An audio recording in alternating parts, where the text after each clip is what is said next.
sebuah kamera, dan kamera milik saya ini diciptakan, dikondisikan, dibuat dapat untuk memotret di dalam air.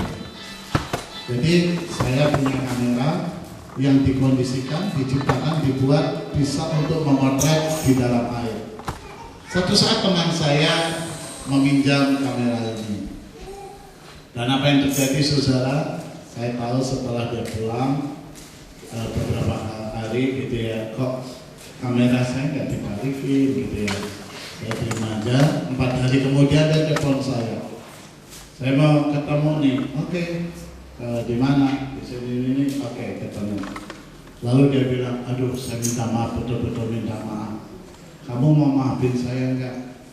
Ya, saya akan maafin, tapi saya lihat apa dulu. Saya harus tahu apa yang harus dimaafkan. Saudara, kalau ada orang minta maaf, jangan, iya saya maafin.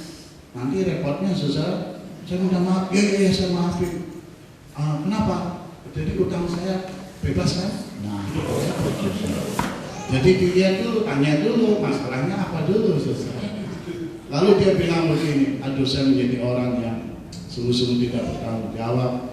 Saya 4 hari nggak bisa tidur nyenyak, saya gelisah. Ini ceritanya. Lalu dia cerita, kamera yang bisa untuk memotret di dalam air itu yang dia pinjam, rupa-rupanya nyemplung ke dalam air, di bak air. Lalu dia bilang, aduh saya harus ganti berapa? Kalaupun harus beli merek yang sama, saya harus beli di mana? Dia gelisah, nggak bisa tidur, nggak nyenyak, susah, dia khawatir. Dan apa yang terjadi saudara? Lalu saya ketawa ngakak, ya ampun, jangan gara-gara begitu kamu nggak bisa tidur. Emang kenapa? Kamu mungkin belum tahu. Emang kenapa? Kamera yang saya miliki yang kamu pinjam itu bisa untuk memotret di dalam air. Jadi kalau kamera itu masuk ke dalam air, itu tidak akan rusak. Kalaupun kamu dan kamera itu masuk ke dalam air, yang rusak itu kamu, kamera saya enggak. Oh gitu ya? Iya. Kalau begitu goblok banget ya. Saya 4 hari gak bisa tidur. Emang lu goblok? Kenapa dia bodoh seperti itu? Karena ketidaktahuan. Kita menertawakan cerita ini sebenarnya kita sedang mengalaminya.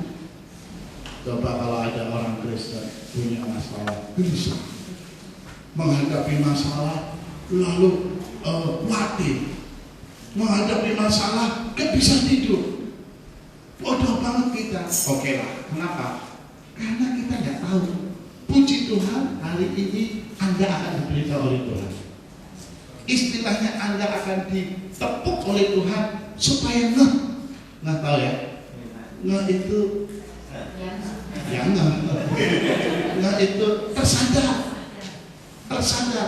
bahwa saya dan saudara diciptakan, dibuat, dikondisikan untuk mampu menghadapi setiap masalah.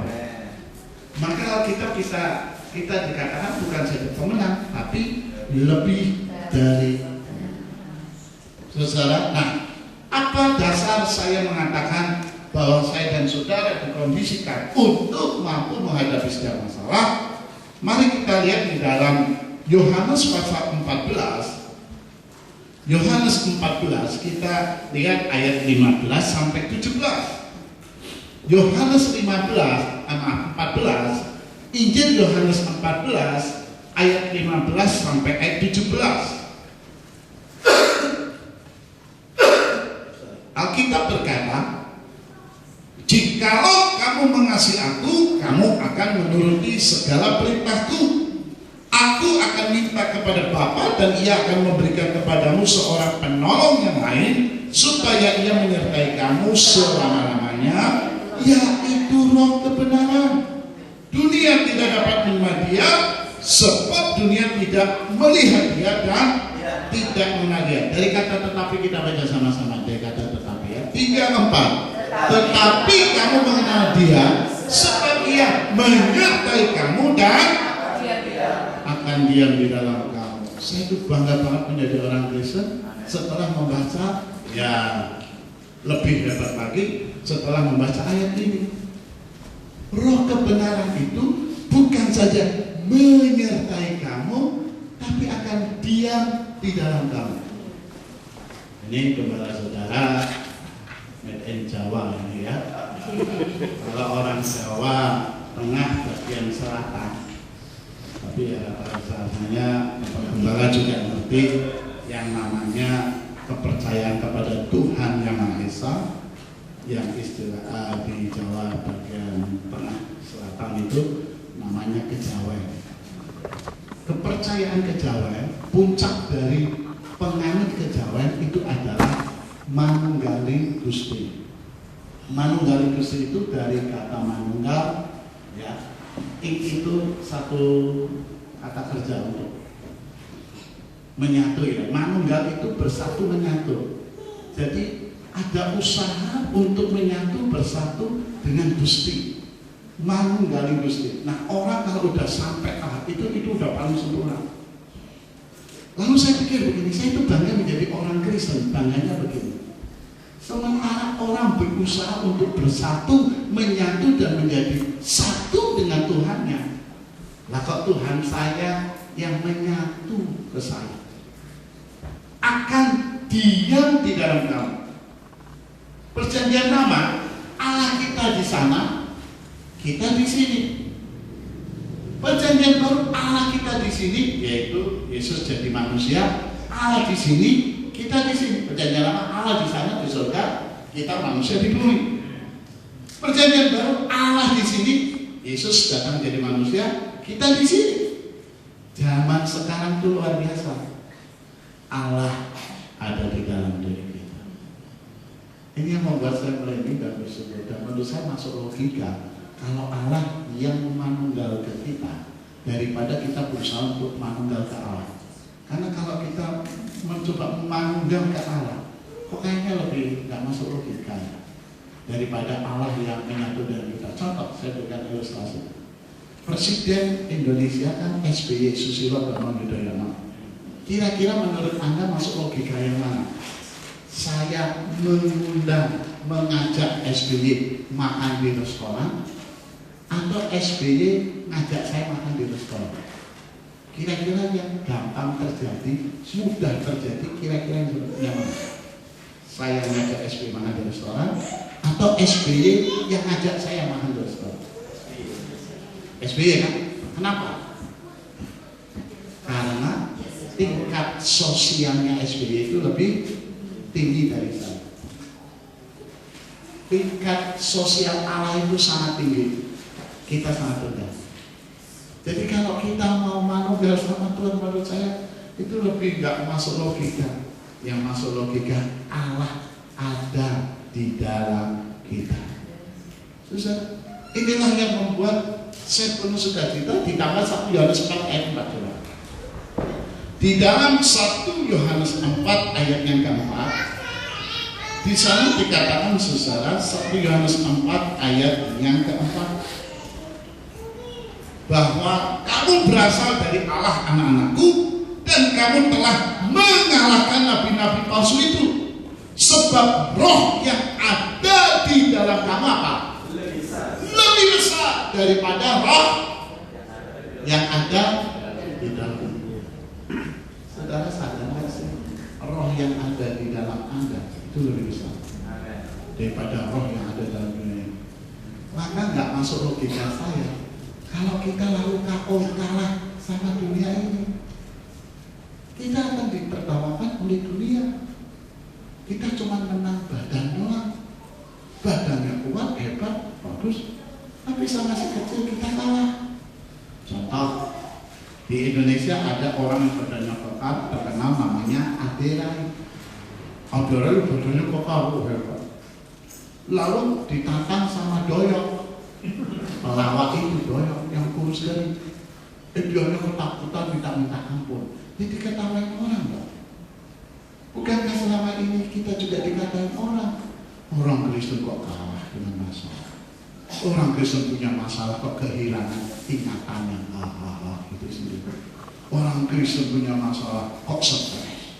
Orang Kristen punya masalah ambil gitar lalu nyanyi, aku tak sanggup lagi menerima derita ini. Orang Kristen punya masalah kok bunuh diri. Saya ingin menepuk pundak saudara untuk sadar, roh yang ada di dalam diri Anda lebih besar.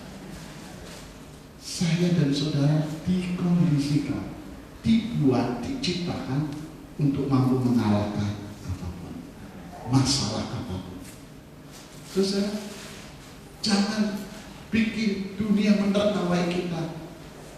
Roh yang di dalam diri kita lebih kuat, lah kok kalah sama yang di luar, yang lebih kecil dari kita. Saya ingin kita sadar hati. Saudara-saudara, jangan takut dengan yang lainnya, apalagi roh-roh di udara. Saya punya murid, waktu itu murid saya, saudara, nangis karena kartu tanda pelajarnya itu hilang. Saya bilang, saya kan pembina OSIS, udah saya ganti aja. Kamu nggak usah nangis, nanti free deh, nggak apa-apa. Bukan soal itu Pak, soal apa? Di kartu tanda pelajar saya kan ada foto. Iya. Lalu saya itu Pak, sampai malu-malu. Saya itu takut foto saya digunakan oleh orang dan saya diperet. Tahu diperet? Diperet itu diguna-guna. Saya takut diguna-gunain Pak. Waktu murid saya bilang takut diperet, takut diguna-gunain, saya hampir muntah. Mengapa saya hampir muntah? Nah, murid saya itu cewek. Dia takut diguna-gunain dan mohon maaf, murid saya itu jelek sih enggak, tapi jauh dari cantik. Dan itu jauh sekali.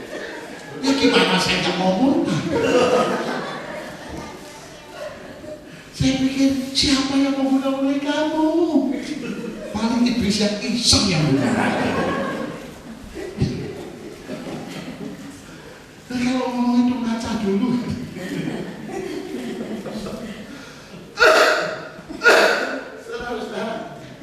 Lalu saya ngobrol-ngobrol, ternyata dia orang Kristen. Saya terangkan, tahu nggak Mazmur 91 ayat 11? Coba kita lihat ya.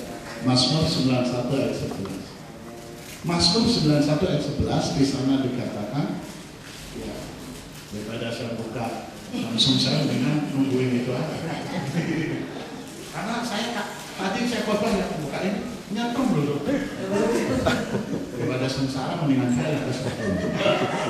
Sudah biasa kesetrum ya. Ya, oke.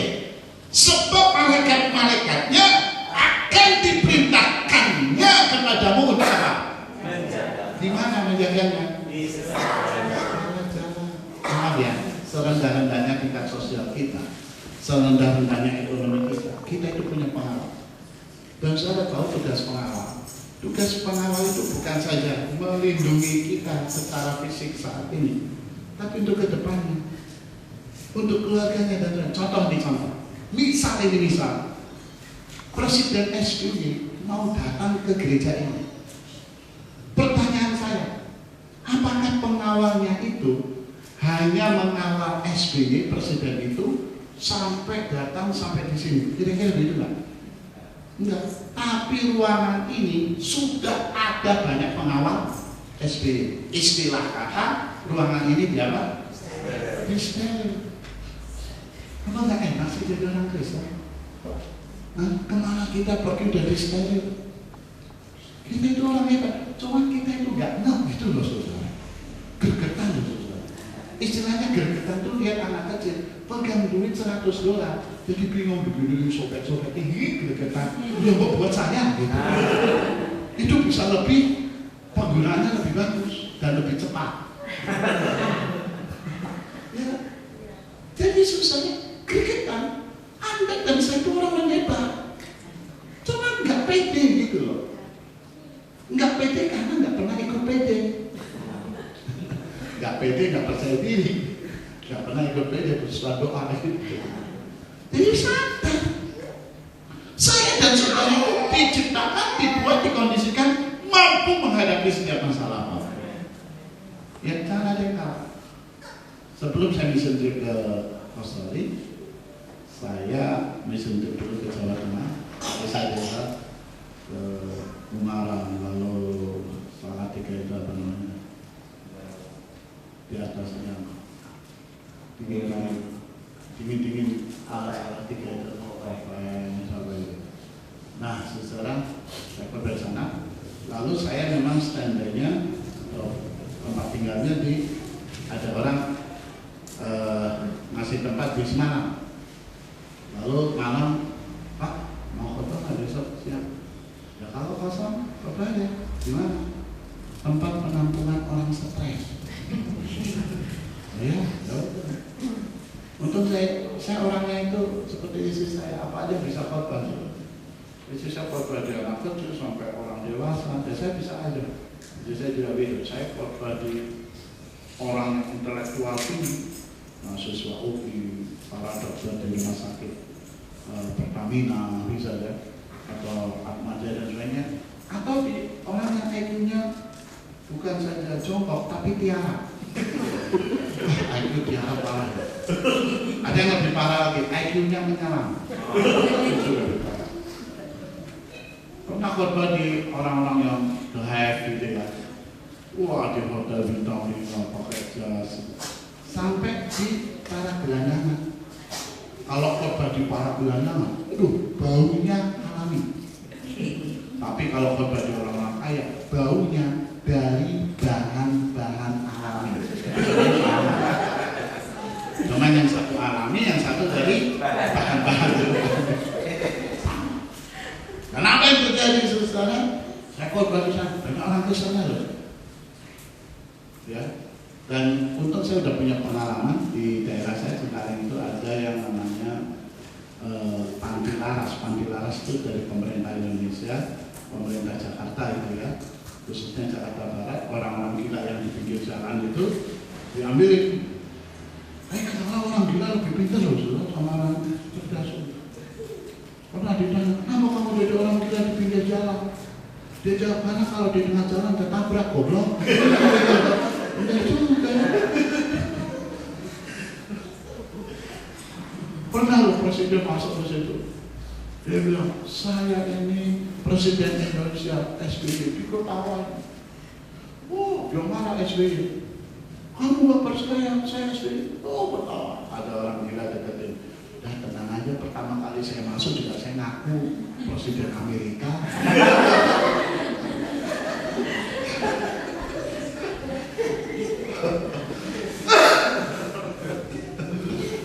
Ada yang saya bahwa waktu saya khotbah di situ, direkturnya itu salamin saya. Terima kasih Pak. Kenapa? Bapak itu satu-satunya pembicara yang saya tahu Bapak khotbah dimengerti oleh anak buah saya. Jadi yang gila-gila itu ngerti kalau saya khotbah.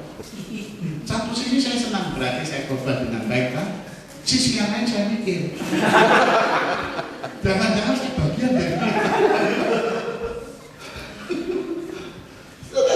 Nah, ada yang katakan, jadi orang ini ada yang ketipu, hartanya habis, jadi gila, ditinggal pacar, jadi gila. Lalu kan dipertanyakan, sampai di mana kekristenan?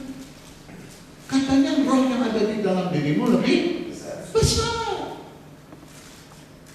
Mari kita sadari lagi. Ya, nah, ada satu ayat lagi di dalam 1 Korintus 10 ayat 13. 1 Korintus 10 ayat 13 kita akan membahas per kalimat. Ya, per kalimat. Oke? Pencobaan-pencobaan yang kamu alami ialah pencobaan-pencobaan yang biasa yang tidak melebihi kekuatan manusia.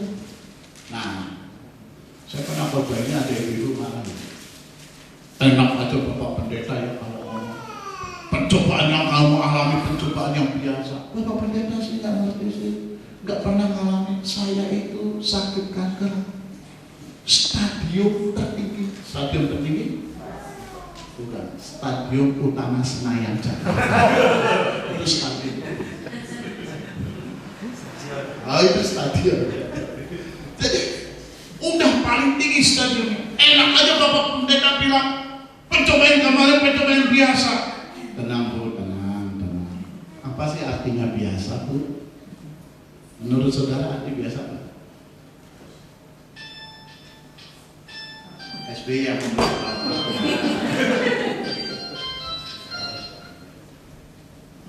saya dari Indo. Oke. Kira-kira menurut saudara apa arti biasa?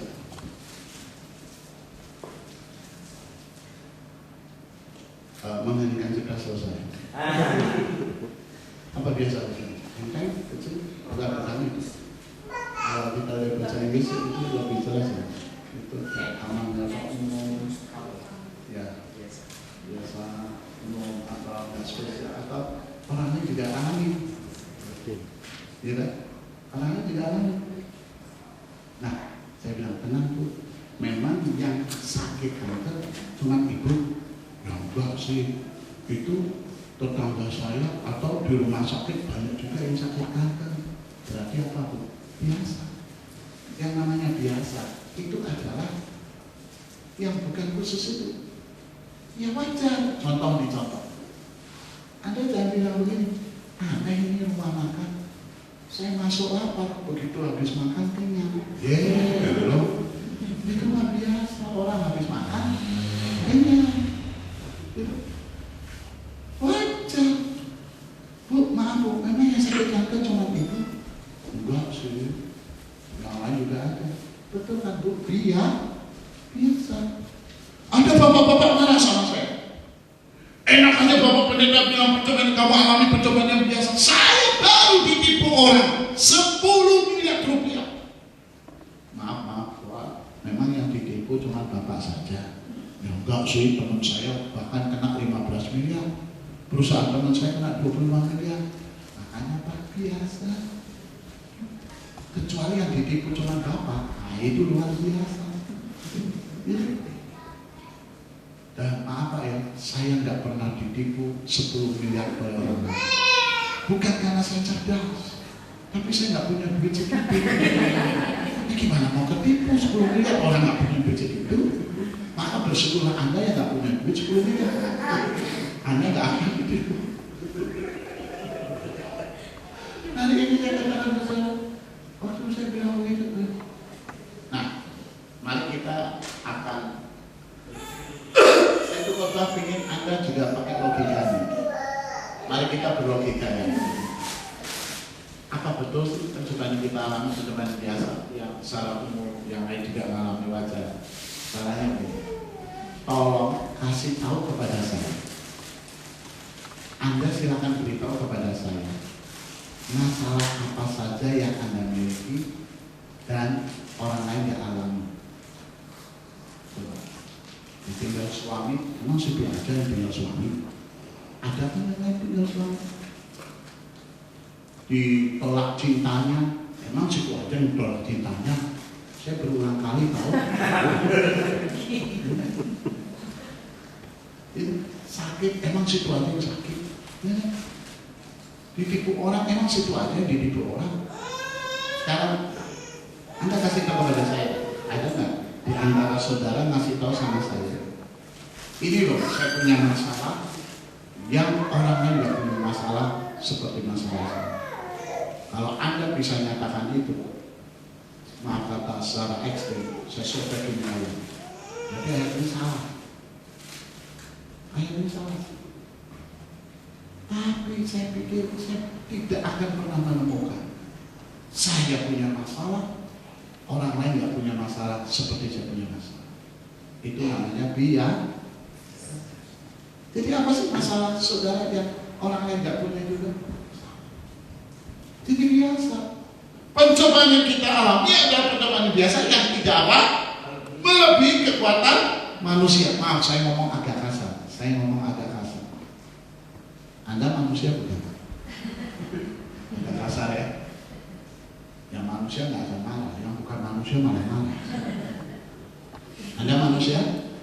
Oke, berarti kata manusia diganti dengan saya. Ya, diganti dengan saya.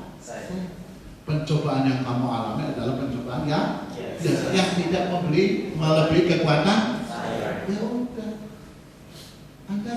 saya diciptakan, dikondisikan oleh Tuhan mampu menghadapi masalah apapun. Tidak memberi kekuatan saya, kemampuan saya. Lanjut kalimat itu. Sebab Allah setia dan karena itu Ia tidak akan membiarkan kamu dicobai melampaui kekuatanmu.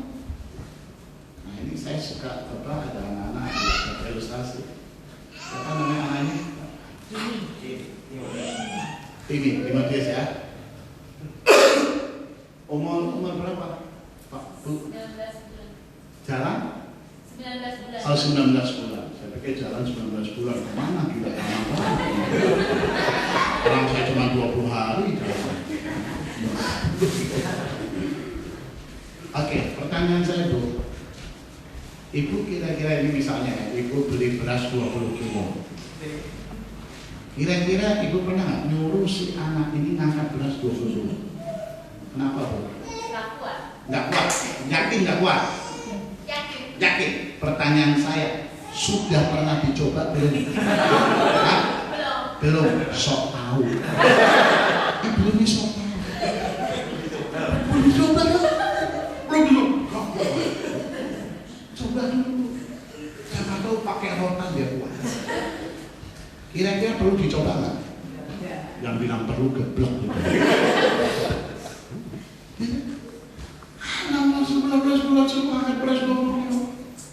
Nggak perlu dicoba, nggak perlu kan? Coba nggak? Kapok. Itu orang tua kita itu. Maaf ya, bapakmu di dunia yang jaya tahu pemberian yang baik. Apalagi bapakmu di surga. Orang tua aja nggak akan memberikan itu kepada anak melampaui kekuatannya. Apalagi Bapak kita di surga. Sebenarnya hidup itu enteng, Pak. Cuma kita itu Indonesia asli. Kalau bisa dipersulit, kenapa dipermudah? Indonesia asli.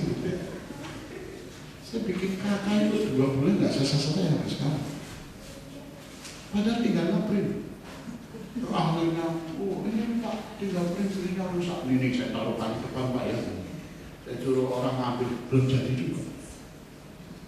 Nah kalau bisa dipersulit, kenapa dipermudah? Sebenarnya hidup itu enteng, nikmat, enjoy aja. Ya. Dia tidak akan pernah memberikan masalah melebihi kekuatan. Lanjut. Pada waktu kamu dicobai, Ia akan memberikan kepadamu apa? Jalan keluar sehingga kamu dapat menanggung. Nah ini orang berpikir yang namanya jalan keluar itu hanya semata-mata Tuhan yang bertindak, kita tinggal langkah. Sebenarnya bisa juga Tuhan memberikan jalan keluar melalui akal kita. Contoh ini misalnya ini kursi sampai ujung sana, tidak ada tempat lewat. Ya, si tim misalnya, dia mau lewat gak bisa apa-apa. Ada berapa kemungkinan? Kemungkinan yang pertama, kursinya digeserin satu, dia bisa lewat. Kemungkinan kedua, diangkatlah si tim itu supaya bisa lewat. Kalau saya jadi bapaknya, saya gini, pakai otak, jangan bikin malu papa. Robos dari bawah. Ya, bisa ya. Bisa. Jangan kan tim yang 19 bulan. Pak Petrus saja. Kalau bapaknya ya, kalau bapak kemungkinan kalau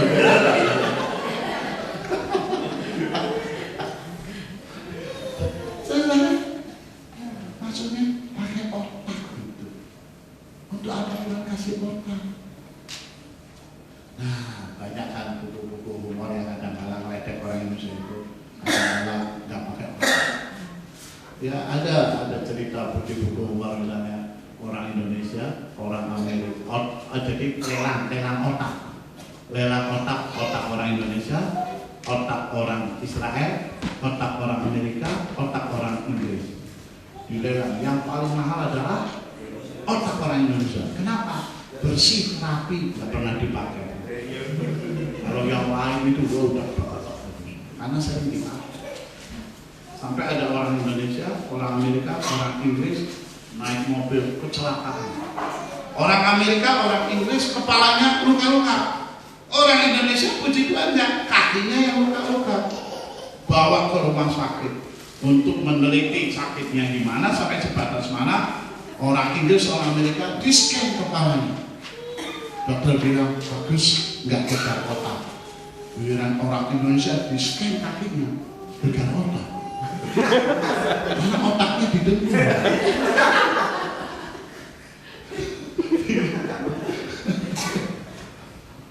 Maksudnya otak kita mau dipakai gitu. Ini benar-benar terjadi. Isi saya, ini rahasia buat isi saya dan anak saya. Rahasia. Tapi sekarang bukan rahasia lagi. Jadi waktu isi saya sama dua anak saya sama mama mertua saya masih hidup ke puncak, ya, di Taman Bunga. Kita dipinjami orang yang punya villa. Lalu saya ada khotbah di Jakarta.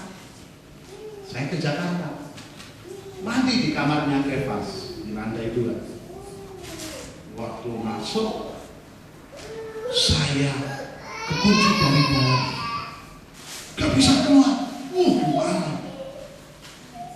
Apakah ketika gak bisa keluar, saya berdoa Tuhan berikan saya kekuatan.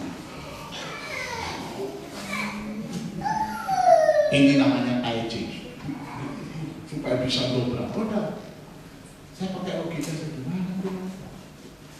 Ada handphone, pas saya bawa handphone. Saya juga pakai otak, saya nggak mungkin nelfon isi saya. Orang di puncak. Oh, saya masuk apa nih? Nggak bisa dibuka, gimana nih? Isinya malah kode. Orang di puncak, saya di Jakarta. Saya nggak telepon dia. Saya juga nggak telepon ke jemaat. Kenapa? Nah itu. Kita sama-sama cerdas. Salah balik. Karena saya takutnya hari itu dia kesaksian. Dan bukan kesaksian yang menguatkan, kesaksian yang memalukan. Saya tidak ada telepon orang yang nenek-nenek gitu.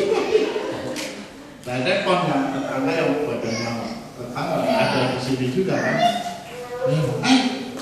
Halo, gimana? Oh iya, siapa nih? Saya mati. Baterainya habis. Puji Tuhan, itu ada gantungan baju dari bahan stainless. Itu sampai kuku saya buat buka bautnya sampai patah gitu. Berdoa pokok sekali. Terus kan ada film MacGyver, tahu ya? Itu kalau saya itu masih tahu. Lalu sudah, nah semua pintu ya hadir.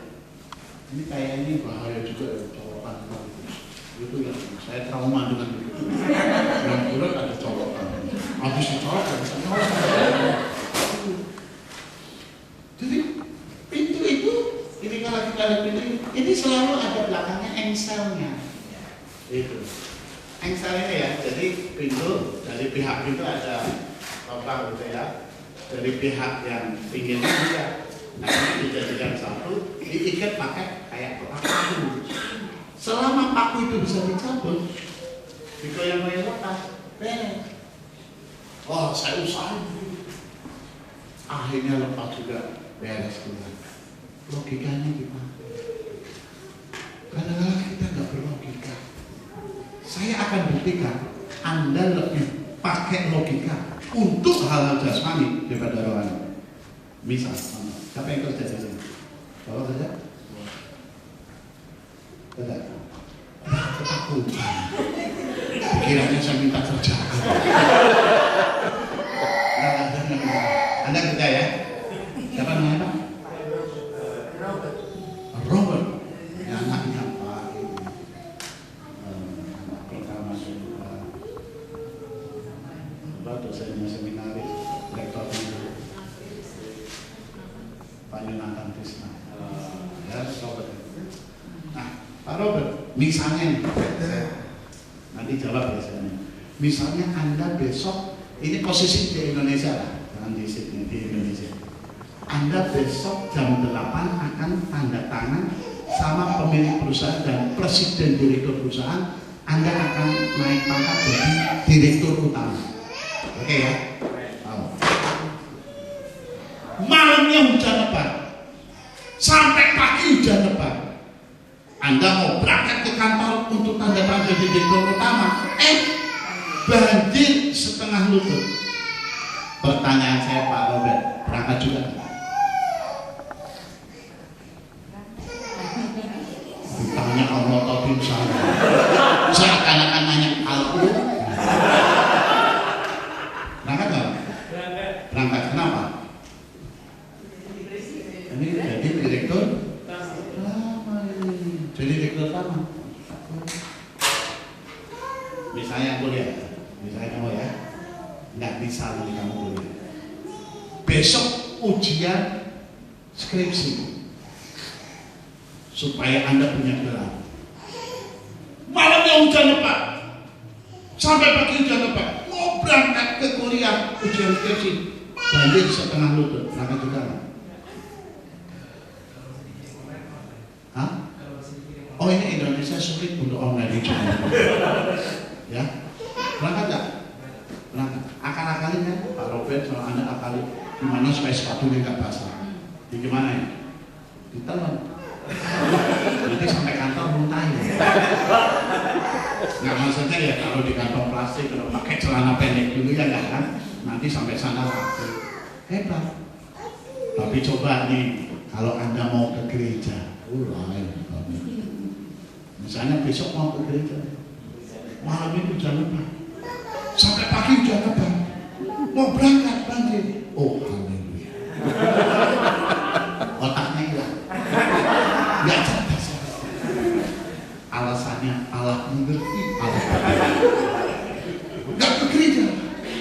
Allah mengerti. Saya setuju. Anda nggak ke gereja gara-gara banjir, lalu bilang Allah mengerti. Saya setuju. Setuju. Memang Allah mengerti. Mengerti brengseknya Anda. Kenapa sih giliran tuh Tuhan otaknya hilang, akalnya hilang, nyari duit otaknya cerdas, meningkatkan tingkat sosial otaknya cemerlang, deketin cewek lebih cemerlang, seneng sama anaknya nggak mau deketin mamanya. Saking deket mamanya, dia dapat mamanya. Lumayan daripada dapat neneknya.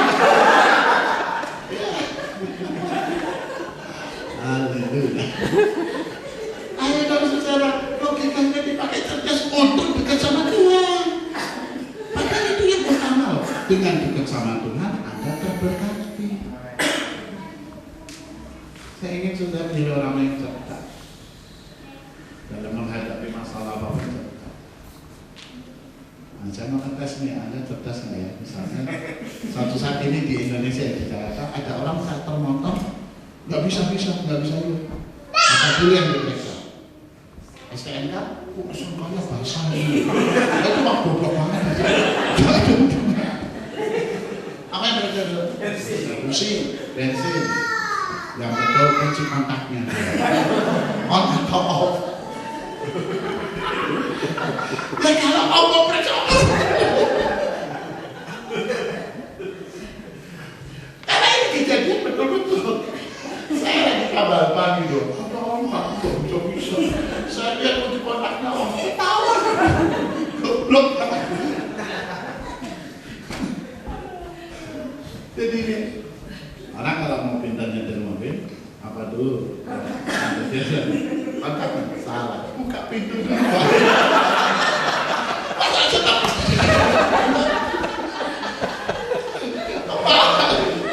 buka pintu dulu.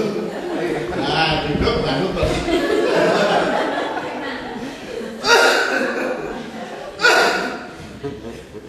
ya udah lama nggak guyon, nggak enak. Hari ini saya katakan juga, Tuhan itu akan mau membuka jalan kayak gitu. Saya menemukan ada orang di situ yang otaknya nggak dipakai, tapi ada yang lebih gila tidak lagi. Otaknya jadi Tuhan. Saya setuju dengan cara pendeta bilang begini. Yang namanya iman itu untuk menentukan siapa Tuhan kita. Saya menjadikan Yesus Tuhan saya, itu iman saya. Tapi untuk Anda menjabarkan, mempertanggungjawabkan iman Anda kepada orang lain, pakai apa? Ya jangan sekedar pakai iman, udah percaya aja, udah. Apa logika Anda sampai Anda menerima Yesus sebagai Tuhan dan Juru Selamat? Apa keuntungannya? Logikanya gimana? Nah itu terang. Makanya hari ini saudara belajar logikanya dipakai. Ya jangan sekedar kalau nangis sih bagus. Ku tak akan menyerah pada apapun juga sebelum ku coba semua yang ku bisa. Tapi begitu ucap, haleluya. Logikanya gimana? Ya, yang kedua saudara, Tuhan bisa membuka jalan menolong kita. Bukan hanya pakai logika kita, ya, tapi juga pakai apa? Pakai orang lain. Kita itu makhluk sosial. Apa artinya makhluk sosial? Manusia yang tidak bisa berdiri sendiri. Maka Tuhan menciptakan Hawa. Ada seorang yang mati masuk surga, protes sama Tuhan. Ampun, dia udah masuk surga, dia protes. Memang dia waktu di dunia ketua demo. Ya, dan apa yang terjadi? Dia bilang, Tuhan, kenapa engkau nggak nolong saya? Sampai saya mati tenggelam. Tuhannya bilang begini, kapan? Itu waktu banjir, air masuk ke rumah saya seperut. Saya teriak, Tuhan tolong, kenapa engkau nggak nolong saya? Lalu air sampai ke atap. Saya kan naik ke atap. Air terus saya udah berdiri di atap. Ini jembat saya. Saya bilang, Tuhan tolong, udah nggak ada pegawai, Tuhan tolong. Kenapa nggak nolong saya? Akhirnya saya mati, tenggelam. Tuhan bilang gini, siapa yang bilang nggak nolong kamu? Hah? Saya itu nolong kamu. Nolong saya kapan? Ingat waktu kamu minta tolong air seperut di dalam rumah? Iya. Saya itu nolong kamu. Saya kan nyuruh Pak RT, Pak RW itu, ingat nggak? Di luar rumah teriak-teriak, hei, yang di dalam rumah keluar, ayo ngungsi, ayo keluar. Apa katamu? Biar Tuhan saja menolong saya. Terkutuklah orang yang mengandalkan manusia, apalagi mengandalkan RT dan RW. Sampai akhirnya di atap, saya tolong kamu, saya kirim itu perahu karet dengan tim SAMI. Engkau bilang apa? Dalam nama Yesus, nyala. Kekuatanku hanya di tangan Tuhan. Matilah kau. Kita kau. Makanya ikutlah Komsel. Komsel itu untuk saling berbagi tanggungan. Anda mau beresin kursi ini, kalau sendirian capek. Tapi coba kalau satu orang dua-dua kan cepet enak. Kecuali pendeta yang korban. Maksud pendeta yang korban nggak usah ngangkat.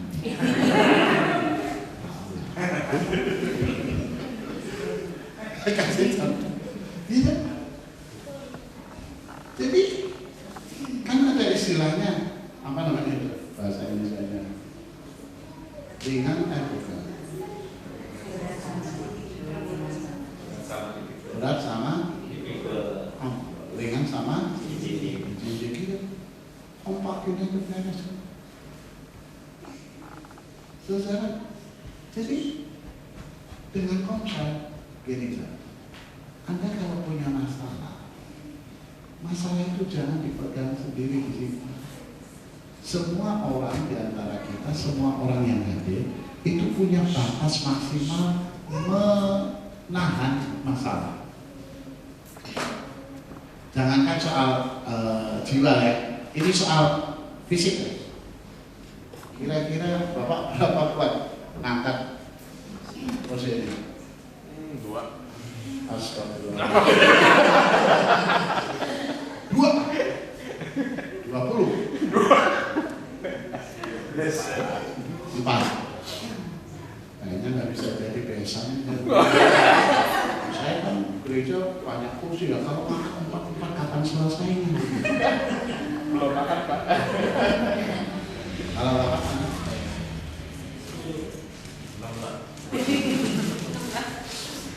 kalau saya bisa semuanya kan, pakai logika, angkat satu-satu. Anda kan berpikirnya ngangkatnya pakai 2 tangan kan? Lalu semuanya diakalin satu-satu aja.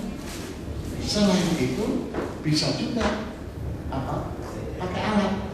Ya, pakai aja orang lain bisa. Lalu pakai alat. Stroller apa? Troli. Dengan tumpuk 10. Bisa juga ngajak orang lain. Ini baru. Makanya di Komsel itu kita kalau punya masalah, tapi ada tapinya. Tolong anggota Komsel itu harus tahu, jadilah tong sampah. Jangan waktu saya ini diberitakan, jangan ngomong siapa-siapa ya. Dia itu mau masalah ini begini-begini ya. Oh, jangan ngomong siapa-siapa ya. Tidak gue tahu dia itu begini. Di Komsel dia bilang begini.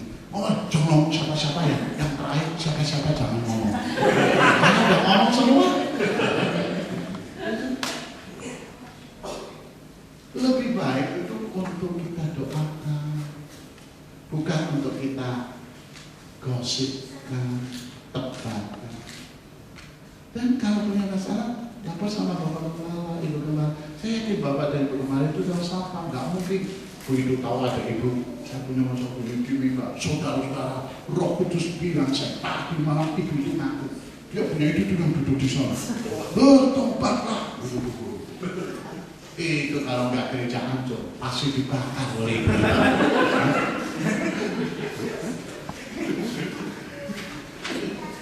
Mari belajar saling menanggung beban. Nah, saudara, persoalannya yang terakhir ini. Ada orang yang jawab kok betul-betul. Oh, saya nggak enak lah pakai lu. Masa dikit-dikit punya masalah kasih ke Tuhan, punya masalah kasih ke Tuhan. Kasihan Tuhannya. Ayat terakhir Matius 11 ayat 28. Matius 11 ayat 28 di sana dikatakan, Matius 11 ayat 28. Marilah kepadaku, ini Yesus sendiri yang ngomong ya. Yesus sendiri yang ngomong, marilah kepadaku semua yang letih lesu dan berbeban berat, aku akan apa? Kelegaan. Ini saudara. Tuhan yang minta sendiri. Contoh. Misalnya Ibu misalnya ini di dunia di Indonesia, Ibu ketua persekutuan doa. Ibu pegawai di perusahaan itu yang jabatannya nggak terlalu tinggi lah, dan Ibu ketua persekutuan doa di kantor itu ya. Lalu bos Ibu presiden direkturnya itu sebenarnya bisa main gitar, dan suatu saat pemain gitarnya nggak datang. Kira-kira hati ibu enak nggak nyuruh bosnya itu, presiden direktur, bos, yang gitar ya? Kira-kira enak? Nggak enak. Gitu. Kenapa nggak enak? Masa sama bos begitu?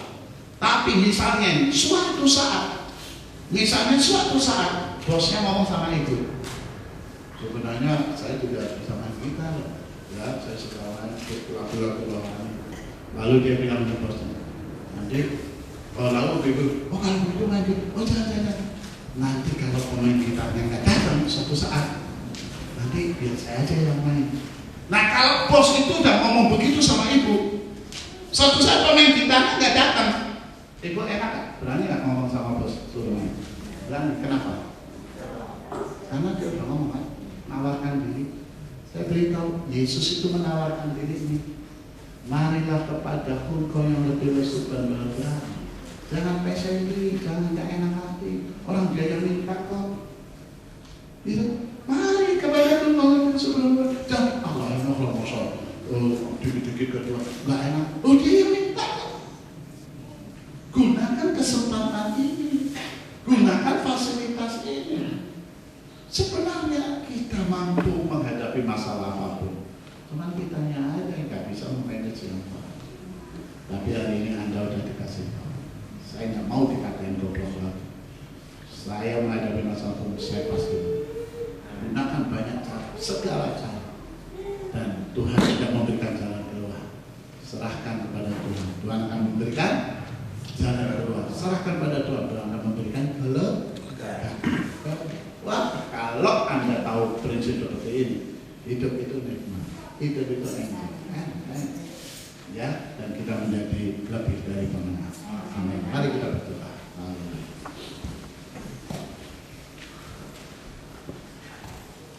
Terima kasih Tuhan untuk pimpinan dan penyertaan-Mu, Kau Allah yang hidup baik dan mengasihi kami. Terima kasih Tuhan, sekarang kami tahu bahwa Engkau menciptakan kami, Engkau mengkondisikan kami untuk kami mampu menghadapi setiap masalah apapun. Karena roh yang ada di dalam diri kami lebih besar dari masalah apapun. Dan Engkau akan memfilter apakah masalah dapat kami atasi atau tidak, mampu kami atasi atau tidak. Kalaupun kami mengalami jalan buntu, Engkau akan memberikan jalan keluar. Engkau sendiri yang membuka diri untuk kami menyelesaikan masalah kami, datang kepadamu, dan Engkau akan memberikan kelegaan. Tuhan memberkati gembala kami Pak Petrus yang sangat kami kasih, jaga lindungi sertai. Berikan hikmat, akal budi, kekuatan, kesabaran, bahkan karunia-karunia baru untuk beliau dapat membimbing dan membawa kami kepada Tuhan lebih dekat lagi. Dan berkati dan pakai setiap pelayan-pelayan Tuhan di sini, bahu-membahu bersama Bapak Gembala, menumbuh kembangkan ibadah di tempat ini, sehingga banyak jiwa dimenangkan untuk Tuhan. Terima kasih Bapak, berkati seluruh jemaat-Mu. Dalam nama Yesus kami berdoa. Haleluya. Amin.